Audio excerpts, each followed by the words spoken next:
show you how to do Kitchener stitch, or what's also known as grafting stitches together.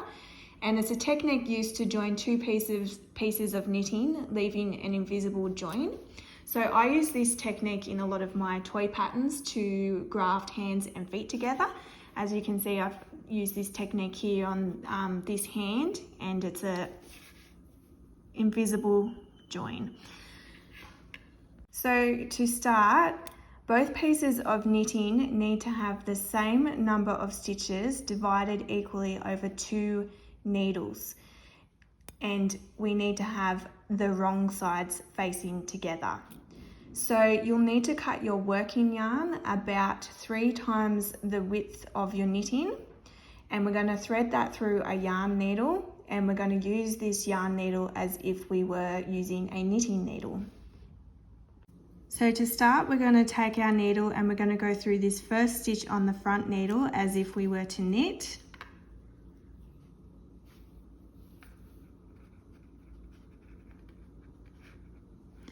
Okay, and now we're just going to slip that stitch off the needle. Now we're going to go in through the next stitch on that front needle as if we were to purl. But this time we're going to leave that stitch on the needle. Now we're going to pull our yarn through, keeping a nice even tension. And then on the back needle now, we're going to go through this first stitch on the back needle as if to purl. And we're going to slip that stitch off. And then we're going to go through the next stitch on the back needle as if to knit. But this time we're going to leave that stitch there. Pull our yarn, keeping a nice even tension. So what a lot of people struggle with Kitchener stitch is remembering this 4-stitch sequence and remembering where they're up to. So it really helps to just say the stitches out loud as you go, and then that helps you to know exactly where you're up to.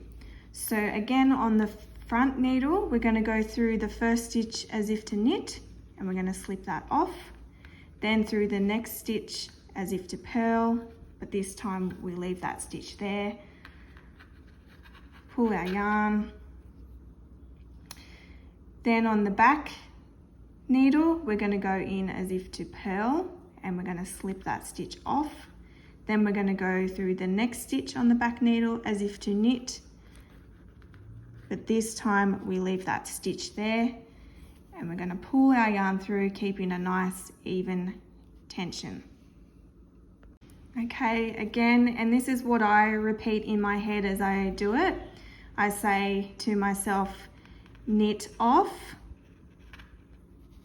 purl on. Purl off, knit on.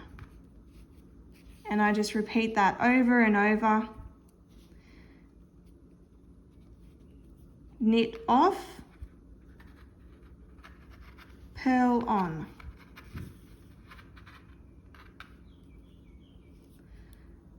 Purl off,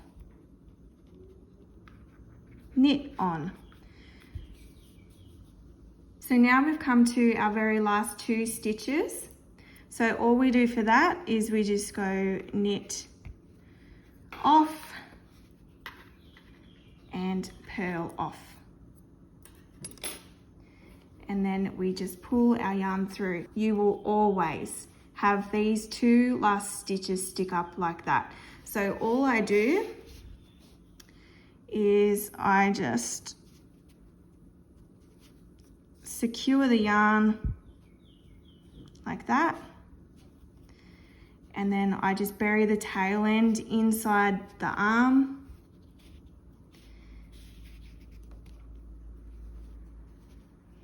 And then the little stitches disappear inside the arm. And if you're making socks or something, you could do the same thing, but you'll just weave your tail end on the inside of the work. So that is how you graft stitches or do Kitchener stitch, and I hope that you have found this helpful.